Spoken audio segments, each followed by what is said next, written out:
தெனாலிராமனின் அறிவுரை. கிருஷ்ணதேவராயர் ஒருமுறை எதிரியை தாக்கப் படையோடு புறப்பட்டுப் போனார். ஒரு ஆற்றங்கரையை கடக்க வேண்டிய நேரத்துல அரசவை ஜோசியர், மன்னா, இன்றைக்கு நாள் நன்றாக இல்லை.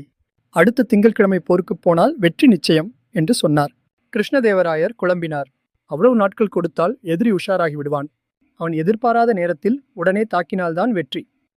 ஜோசியர் சொன்ன பின் சந்தேகம் வந்துவிட்டது. தெனாலிராமனிடம் ஆலோசனை கேட்டார். தெனாலிராமன் ஜோசியரை அழைத்தான். எல்லோருக்கும் ஆருடம் சொல்கிறீர்களே, நீங்கள் இன்னும் எத்தனை வருடம் உயிரோடு இருப்பீர்கள் என்று சொல்ல முடியுமா என்று கேட்டான். இன்னும் 20 வருடங்கள் வாழ்ந்திருப்பேன் என்றார் ஜோசியர். தெனாலிராமன் சடக்கென்று வாளை உருவி அவர் கழுத்தில் பதித்து, இந்த வினாடியே உங்கள் ஆருடத்தை என்னால் பொய்யாக்க முடியுமா முடியாதா என்று கேட்டான். ஜோசியரின் விழிகள் அச்சத்தில் பிதுங்கின. முடியும், முடியும் என்று அலறினார். அவ்வளவுதான் மன்னா ஜோசியம். உங்களுக்கு எதிரான எந்த ஜோசியத்தையும் உங்களால் பொய்யாக்க முடியும் என்று புன்னகைத்தான் தெனாலிராமன். கிருஷ்ணதேவராயர் ஆற்றை கடந்தார். எதிரியை வெற்றி கொண்டார். நீங்கள் தீர்மானமாக இருந்தால் கோள்களால் உங்களை எதுவும் செய்ய முடியாது.